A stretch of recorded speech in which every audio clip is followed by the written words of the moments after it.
आइए सुनते हैं मुंशी प्रेमचंद जी की कहानी दंड।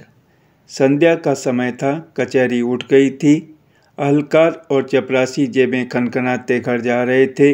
मेहतर कूड़े टटोल रहा था कि शायद कहीं पैसे वैसे मिल जाएं।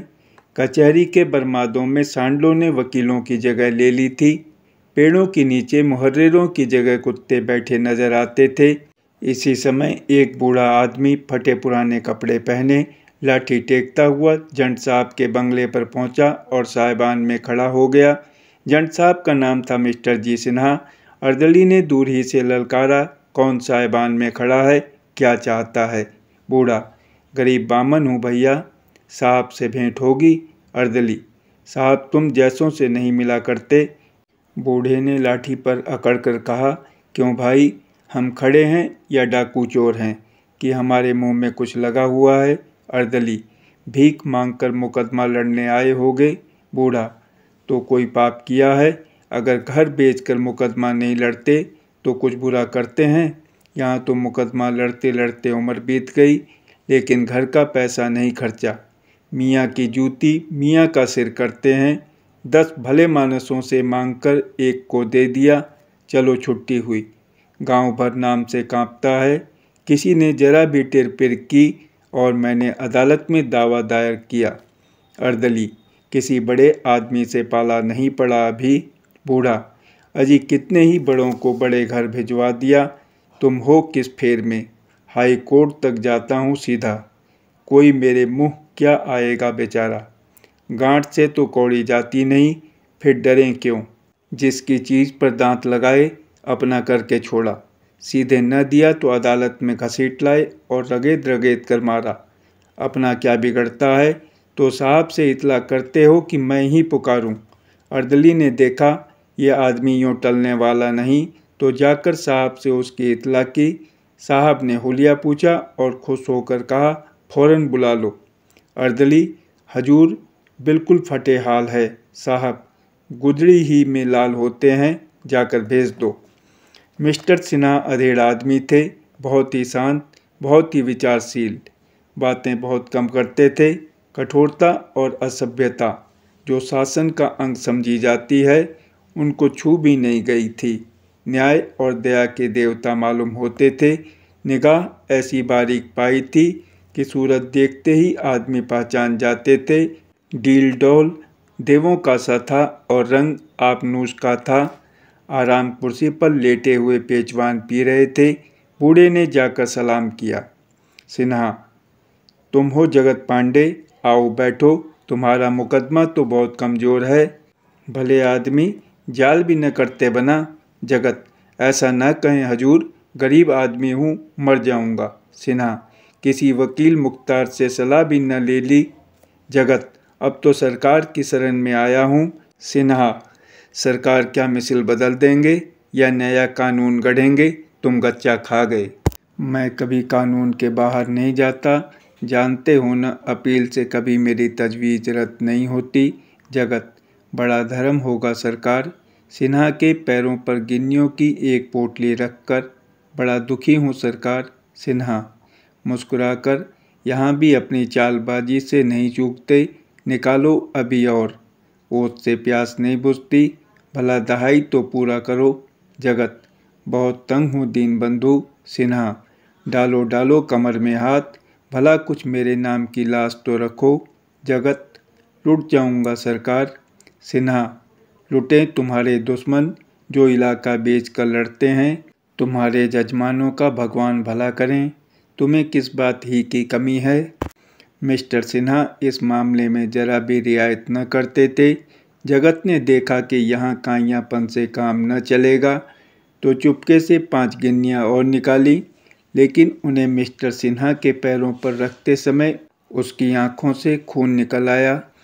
यह उसकी बरसों की कमाई थी। बरसों पेट काट कर, तन जलाकर, मन बांध कर, झूठी गवाहियाँ देकर उसने यह थाथी संचय कर पाई थी। उसका हाथों से निकलना प्राण निकलने से कम दुखदायी न था।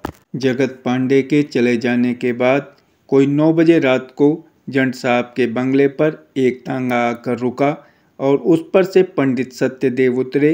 जो राजा साहब शिवपुर के मुख्तार थे। मिस्टर सिन्हा ने मुस्कुराकर कहा, आप शायद अपने इलाके में गरीबों को न रहने देंगे। इतना जुल्म?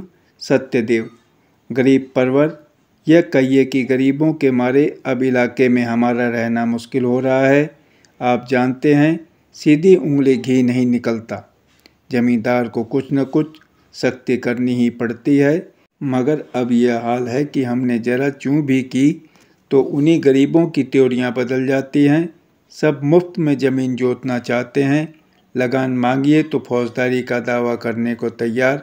अब इसी जगत पांडे को देखिए। गंगा कसम है हुजूर, सरासर झूठा दावा है।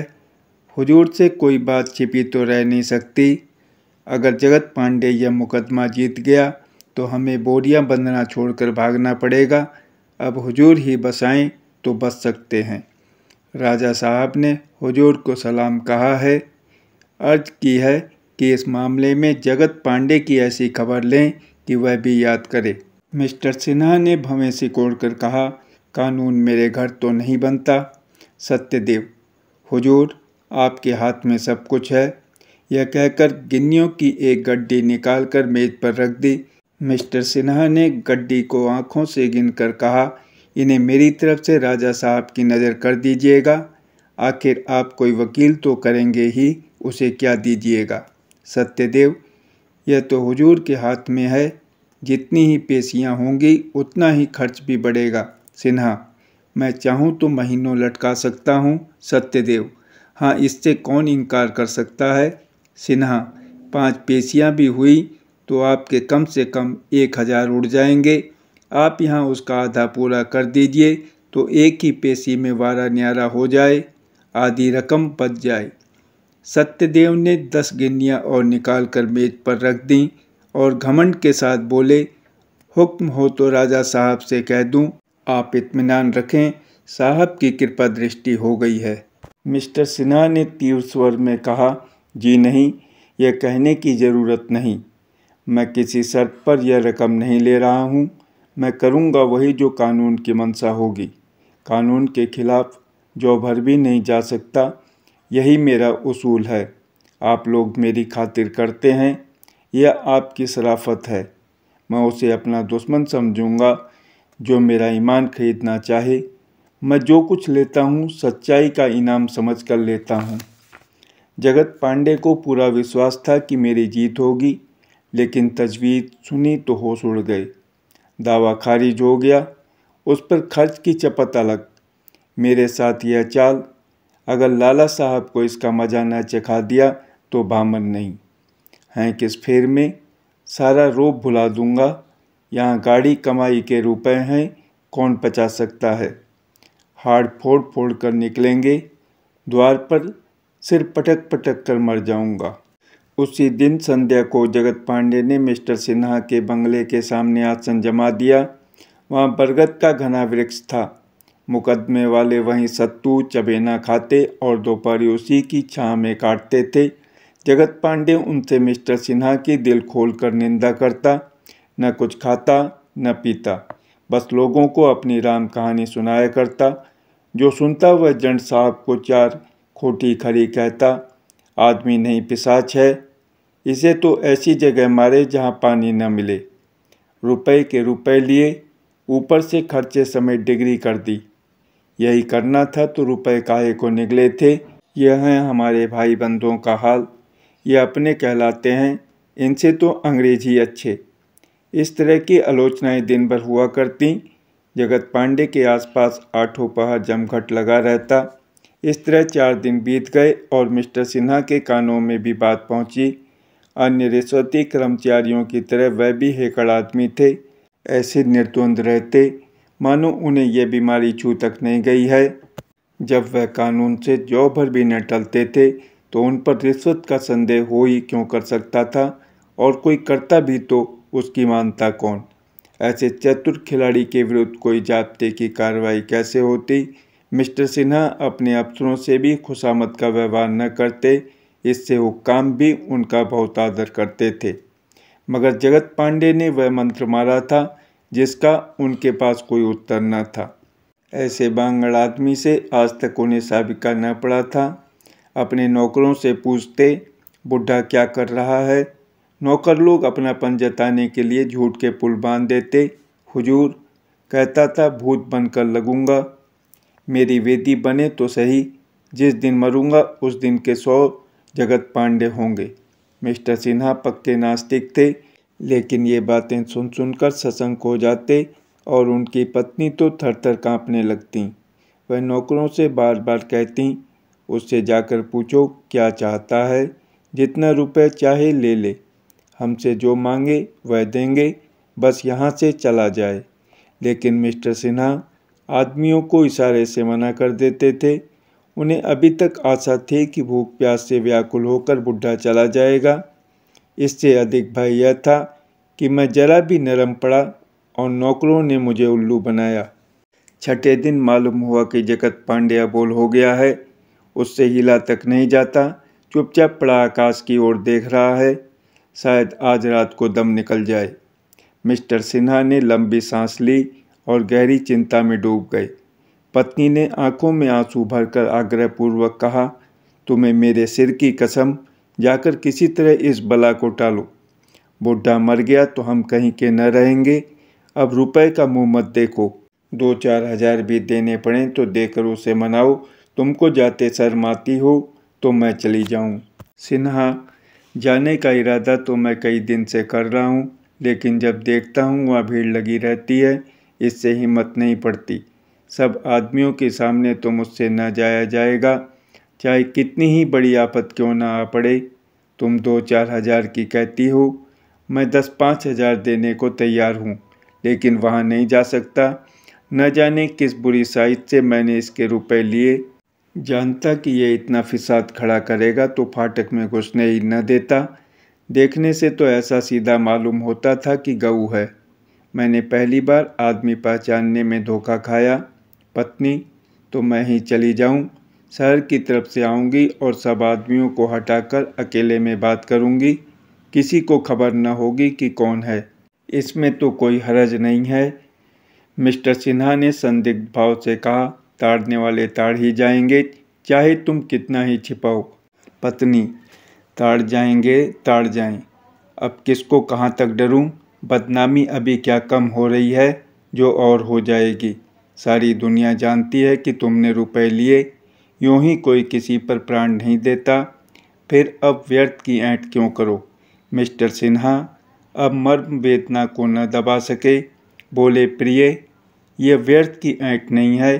चोर को अदालत में बेंत खाने से उतनी लज्जा नहीं आती, स्त्री को कलंक से उतनी लज्जा नहीं आती, जितनी किसी हाकिम को अपनी रिश्वत का पर्दा खुलने से आती है। वह जहर खाकर मर जाएगा, पर संसार के सामने अपना पर्दा न खोलेगा। अपना सर्वनाश देख सकता है, पर यह अपमान नहीं सह सकता।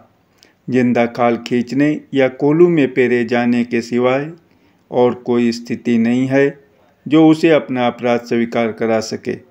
इसका तो मुझे जरा भी भय नहीं है कि ब्राह्मण भूत बनकर हमको सताएगा या हमें उसकी वेदी बनाकर पूजनी पड़ेगी। यह भी जानता हूँ कि पाप का दंड भी बहुधा नहीं मिलता, लेकिन हिंदू होने के कारण संस्कारों की शंका कुछ कुछ बनी हुई है।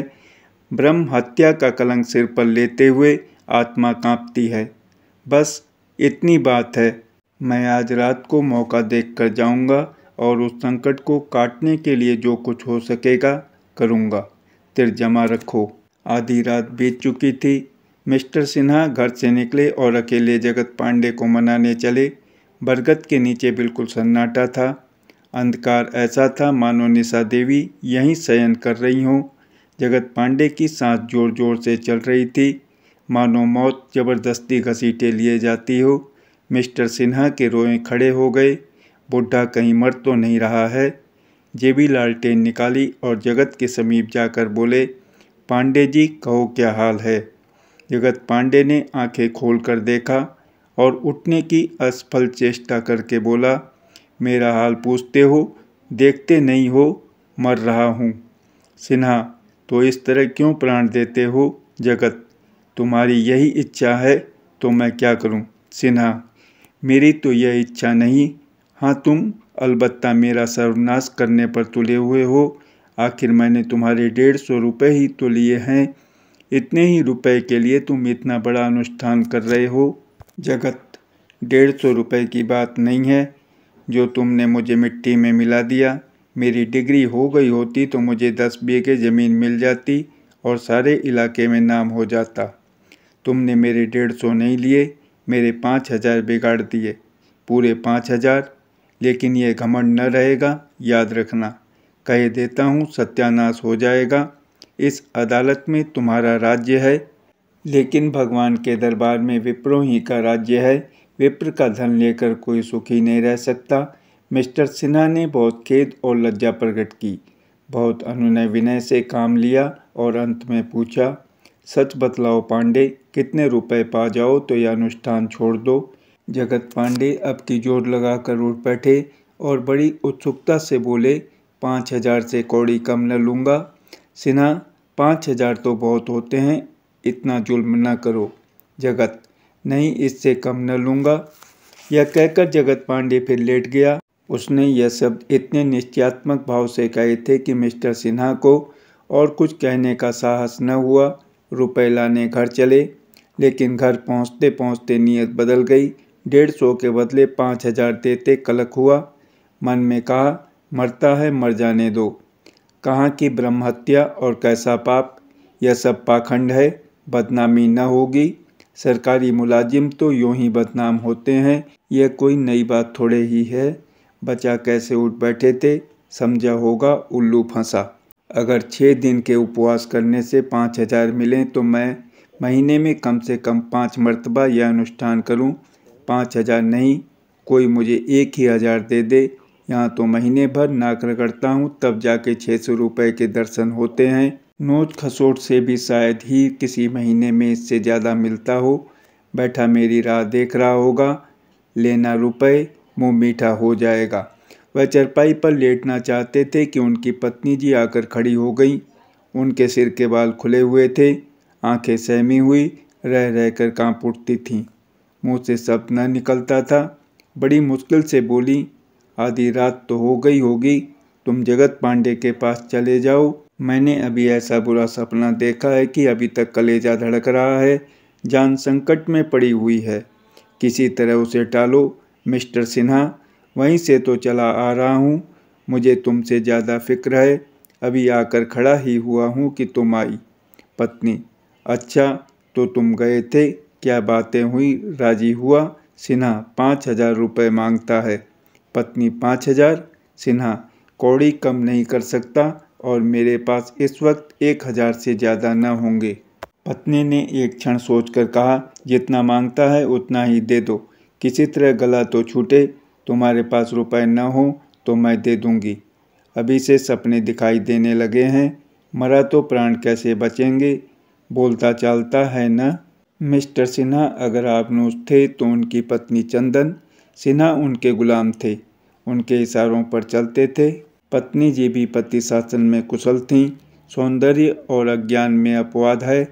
सुंदरी कभी भोली नहीं होती, वह पुरुष के मर्म स्थल पर आसन जमाना जानती है। सिन्हा, तो लाओ देता हूँ, लेकिन आदमी बड़ा चक्खड़ है, कहीं रुपए लेकर सबको दिखाता फिरे तो। पत्नी, इसको यहाँ से इसी वक्त भागना होगा।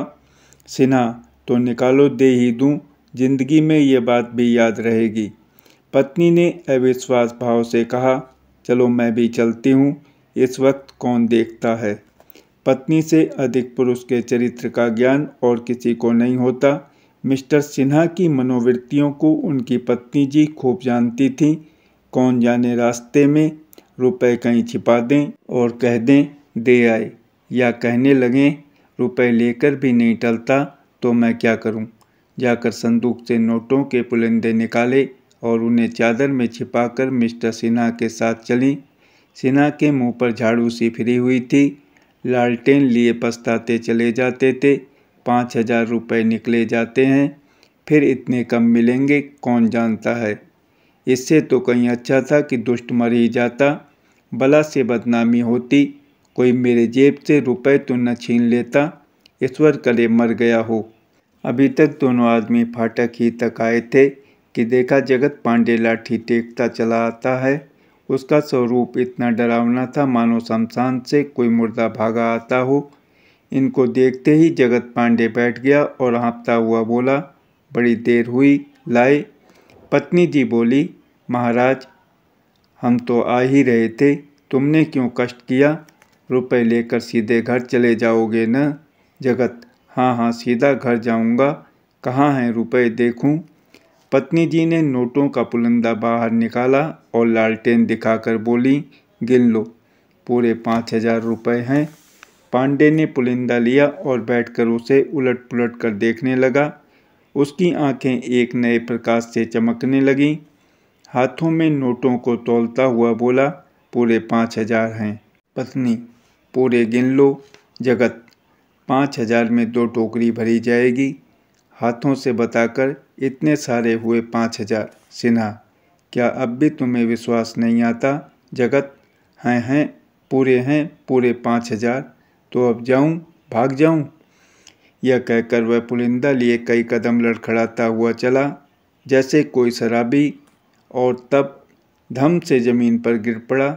मिस्टर सिन्हा लपक कर उठाने दौड़े तो देखा उसकी आंखें पथरा गई हैं और मुख पीला पड़ गया है। बोले, पांडे, क्या कहीं चोट आ गई? पांडे ने एक बार मुंह खोला जैसे मरती हुई चिड़िया सिर लटकाकर चोंच खोल देती है। जीवन का अंतिम धागा भी टूट गया। होंठ खुले हुए थे और नोटों का पुलिंदा छाती पर रखा हुआ था। इतने में पत्नी जी भी आ पहुंची और शव को देखकर चौंक पड़ी। पत्नी, इसे क्या हो गया? सिन्हा, मर गया। और क्या हो गया? पत्नी सिर पीटकर, मर गया। हाय भगवान, अब कहाँ जाऊं? यह कहकर वह बंगले की ओर बड़ी तेजी से चली। मिस्टर सिन्हा ने भी नोटों का पुलिंदा शव की छाती पर से उठा लिया और चले। पत्नी, ये रुपए अब क्या होंगे? सिन्हा, किसी धर्म कार्य में दे दूंगा। पत्नी, घर में मत रखना, खबरदार। हाय भगवान। दूसरे दिन सारे शहर में खबर मशहूर हो गई। जगत पांडे ने जंड साहब पर जान दे दी। उसका शव उठा तो हजारों आदमी साथ थे। मिस्टर सिन्हा को खुल्लम खुल्ला गालियां दी जा रही थी। संध्या समय मिस्टर सिन्हा कचहरी से आकर मन मारे बैठे थे कि नौकरों ने आकर कहा, सरकार हमको छुट्टी दी जाए, हमारा हिसाब कर दीजिए। हमारी बिरादरी के लोग धमकाते हैं कि तुम जंड साहब की नौकरी करोगे तो हुक्का पानी बंद हो जाएगा। सिन्हा ने झल्लाकर कहा, कौन धमकाता है? कहार, किसका नाम बताएं सरकार? सभी तो कह रहे हैं। रसोइया, हजूर मुझे तो लोग धमकाते हैं कि मंदिर में न घुसने पाओगे। सिन्हा, 1 महीने के नोटिस दिए बगैर तुम नहीं जा सकते। साइस, हुजूर बिरादरी से बिगाड़ करके हम लोग कहाँ जाएंगे? हमारा आज से इस्तीफा है, हिसाब जब चाहे कर दीजिएगा। मिस्टर सिन्हा ने बहुत धमकाया, फिर दिलासा देने लगे, लेकिन नौकरों ने एक न सुनी। आध घंटे के अंदर सबों ने अपना अपना रास्ता लिया। मिस्टर सिन्हा दांत पीस कर रह गए, लेकिन हाकिमों का काम कब रुकता है। उन्होंने उसी वक्त कोतवाल को खबर दी और कई आदमी बेगार में पकड़ आए। काम चल निकला। उसी दिन से मिस्टर सिन्हा और हिंदू समाज में खींचतान शुरू हुई। धोबी ने कपड़े धोना बंद कर दिया, ग्वाले ने दूध लाने में आनाकानी की, नाई ने हजामत बनानी छोड़ी। इन विपत्तियों पर पत्नी जी का रोना धोना और भी गजब था। इन्हें रोज भयंकर स्वप्न दिखाई देते। रात को एक कमरे से दूसरे में जाते प्राण निकलते थे। किसी का जरा सिर भी दुखता तो नहु में जान समा जाती। सबसे बड़ी मुसीबत यह थी कि अपने संबंधियों ने भी आना जाना छोड़ दिया। एक दिन साले आए मगर बिना पानी पिए चले गए। इसी तरह एक बहनोई का आगमन हुआ, उन्होंने पान तक न खाया। मिस्टर सिन्हा बड़े धैर्य से ये सारा तिरस्कार सहते जाते थे। अब तक उनकी आर्थिक हानि न हुई थी। गरज के बावले झक मार कर आते ही थे और नज़र नजराना मिलता ही था। फिर विशेष चिंता का कोई कारण न था। लेकिन बिरादरी से बैर करना पानी में रहकर मगर से बैर करना है। कोई न कोई ऐसा अवसर आ ही जाता है जब हमको बिरादरी के सामने सिर झुकाना पड़ता है। मिस्टर सिन्हा को भी साल के अंदर ही ऐसा अवसर आ पड़ा। यह उनकी पुत्री का विवाह था। यही वह समस्या है जो बड़े बड़े हेकड़ों का घमंड चूर चूर कर देता है। आप किसी के आने जाने की परवाह न करें, हुक्का पानी, भोज भात, मेल जोल, किसी बात की परवाह न करें, मगर लड़की का विवाह तो न टलने वाली बला है, उससे बचकर आप कहाँ जाएंगे। मिस्टर सिन्हा को इस बात का दगदगा तो पहले ही था कि त्रिवेणी के विवाह में बाधाएं पड़ेंगी, लेकिन उन्हें विश्वास था कि द्रव्य की अपार शक्ति इस मुश्किल को हल कर देगी। कुछ दिनों तक उन्होंने जानबूझकर टाला कि शायद इस आंधी का जोर कुछ कम हो जाए, लेकिन जब त्रिवेणी का 16वां साल समाप्त हो गया तो टाल मटोल की गुंजाइश न रही। संदेशे भेजने लगे, लेकिन जहाँ संदेशिया जाता वहीं जवाब मिलता, हमें मंजूर नहीं। जिन घरों में साल भर पहले उनका संदेशा पाकर लोग अपने भाग्य को सराहते, वहाँ से अब सूखा जवाब मिलता था, हमें मंजूर नहीं। मिस्टर सिन्हा धन का लोभ देते, जमीन नज़र करने को कहते, लड़के को विलायत भेजकर ऊंची शिक्षा दिलाने का प्रस्ताव करते, किंतु उनकी सारी आयोजनाओं का एक ही जवाब मिलता था, हमें मंजूर नहीं।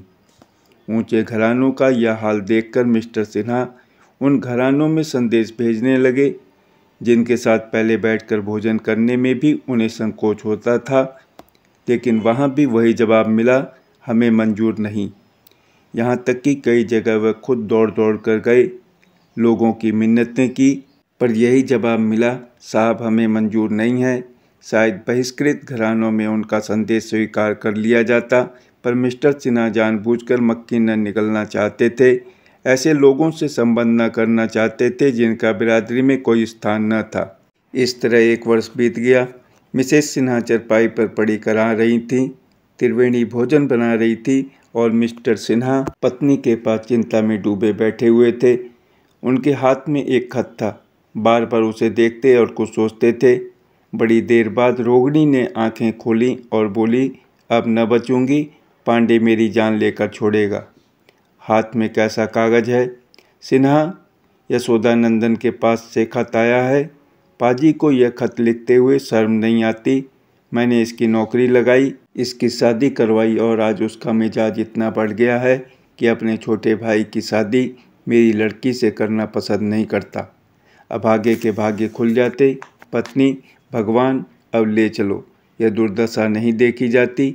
अंगूर खाने का जी चाहता है, मंगवाए हैं कि नहीं? सिन्हा, मैं जाकर खुद लेता आया था। यह कहकर उन्होंने तस्तरी में अंगूर भरकर पत्नी के पास रख दिए। वह उठा कर खाने लगीं। जब तस्तरी खाली हो गई तो बोली, अब किसके यहाँ संदेशा भेजोगे? सिन्हा, किसके यहाँ बताऊँ? मेरी समझ में तो अब कोई ऐसा आदमी नहीं रह गया। ऐसी बिरादरी में रहने से तो यह 1000 दर्जा अच्छा है कि बिरादरी के बाहर रहूं। मैंने एक ब्राह्मण से रिश्वत ली, इससे मुझे इनकार नहीं, लेकिन कौन रिश्वत नहीं लेता? अपने गांव पर कोई नहीं चूकता। ब्राह्मण नहीं, खुद ईश्वर ही क्यों न हो, रिश्वत खाने वाले उन्हें भी चूस लेंगे। रिश्वत देने वाला अगर निराश होकर अपने प्राण दे देता है तो मेरा क्या अपराध? अगर कोई मेरे फैसले से नाराज होकर जहर खा ले तो मैं क्या कर सकता हूँ? इस पर भी मैं प्रायश्चित करने को तैयार हूँ। बिरादरी जो दंड दे उसे स्वीकार करने को तैयार हूँ। सबसे कह चुका हूँ, मुझसे जो प्रायश्चित चाहो करा लो, पर कोई नहीं सुनता। दंड अपराध के अनुकूल होना चाहिए, नहीं तो यह अन्याय है। अगर किसी मुसलमान का छुआ भोजन खाने के लिए बिरादरी मुझे काले पानी भेजना चाहे तो मैं उसे कभी न मानूंगा। फिर अपराध अगर है तो मेरा है। मेरी लड़की ने क्या अपराध किया है? मेरे अपराध के लिए लड़की को दंड देना सरासर न्याय विरुद्ध है। पत्नी, मगर करोगे क्या? कोई पंचायत क्यों नहीं करते? सिन्हा, पंचायत में भी तो वही बिरादरी के मुखिया लोग ही होंगे, उनसे मुझे न्याय की आशा नहीं। वास्तव में इस तिरस्कार का कारण ईर्ष्या है। मुझे देखकर सब जलते हैं और इसी बहाने से मुझे नीचा दिखाना चाहते हैं। मैं इन लोगों को खूब समझता हूँ। पत्नी, मन की लालसा मन ही में रह गई। यह अरमान लिए संसार से जाना पड़ेगा। भगवान की जैसी इच्छा। तुम्हारी बातों से मुझे डर लगता है कि मेरी बच्ची की न जाने क्या दशा होगी, मगर तुमसे मेरी अंतिम विनय यही है कि बिरादरी से बाहर न जाना, नहीं तो परलोक में भी मेरी आत्मा को शांति न मिलेगी। यह शोक मेरी जान ले रहा है। हाय, बच्ची पर न जाने क्या विपत्ति आने वाली है। यह कहते मिसेस सिन्हा की आंखों से आंसू बहने लगे। मिस्टर सिन्हा ने उनको दिलासा देते हुए कहा, इसकी चिंता मत करो प्रिय, मेरा आशय केवल यह था कि ऐसे भाव मेरे मन में आया करते हैं। तुमसे सच कहता हूँ, बिरादरी के अन्याय से कलेजा छलनी हो गया है। पत्नी, बिरादरी को बुरा मत कहो। बिरादरी का डर न हो तो आदमी न जाने क्या क्या उत्पात करे। बिरादरी को बुरा न कहो। कलेजे पे हाथ रख कर, यहाँ बड़ा दर्द हो रहा है। यशोदानंदन ने भी कोरा जवाब दे दिया, किसी करवट चैन नहीं आता, क्या करूं भगवान। सिन्हा, डॉक्टर को बुलाऊं?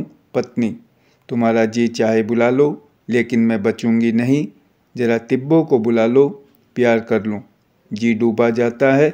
मेरी बच्ची, हाय मेरी बच्ची। धन्यवाद। आइए सुनते हैं मुंशी प्रेमचंद जी की कहानी जुर्माना। ऐसा शायद ही कोई महीना जाता कि अल्लाह रखी के वेतन से कुछ जुर्माना न कट जाता।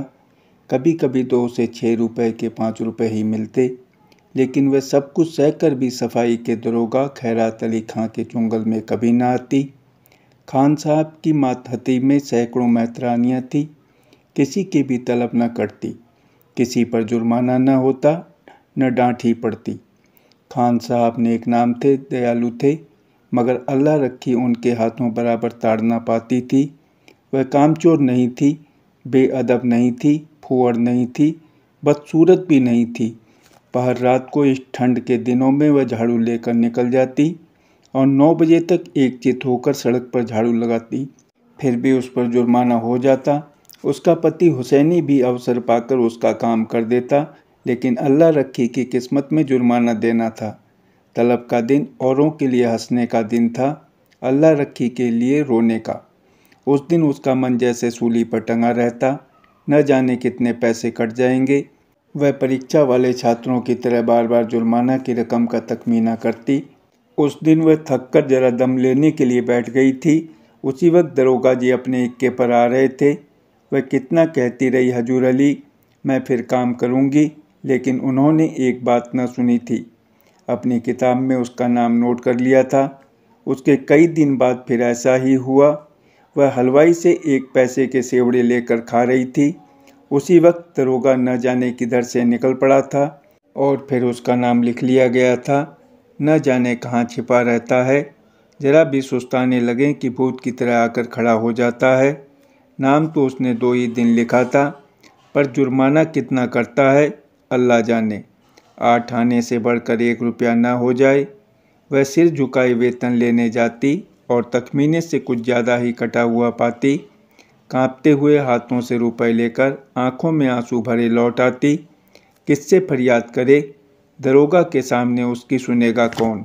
आज फिर वही तलब का दिन था। इस महीने में उसकी दूध पीती बच्ची को खांसी और ज्वर आने लगा था। ठंड भी खूब पड़ रही थी। कुछ तो ठंड के मारे और कुछ लड़की के रोने चिल्लाने के कारण उसे रात रात भर जागना पड़ता था। कई दिन काम पर जाने में देर हो गई थी। दरोगा ने उसका नाम लिख लिया था। अब कि आधे रुपए कट जाएंगे, आधे भी मिल जाएं तो गनीमत है। कौन जाने कितना कटा है। उसने तड़के बच्ची को गोद में उठाया और झाड़ू लेकर सड़क पर जा पहुंची, मगर वह दुष्ट गोद से उतरती ही न थी। उसने बार बार दरोगा के आने की धमकी दी। अभी आता होगा, मुझे भी मारेगा, तेरे भी नाक कान काट लेगा। लेकिन लड़की को अपने नाक कान कटवाना मंजूर था, गोद से उतरना मंजूर न था। आखिर जब वह डराने धमकाने दुलारने पुचकारने किसी उपाय से न उतरी, तो अल्लाह रखी ने उसे गोद से उतार दिया और उसे रोती चिल्लाती छोड़कर झाड़ू लगाने लगी। मगर वह अभागिनी एक जगह बैठकर मन भर रोती भी न थी।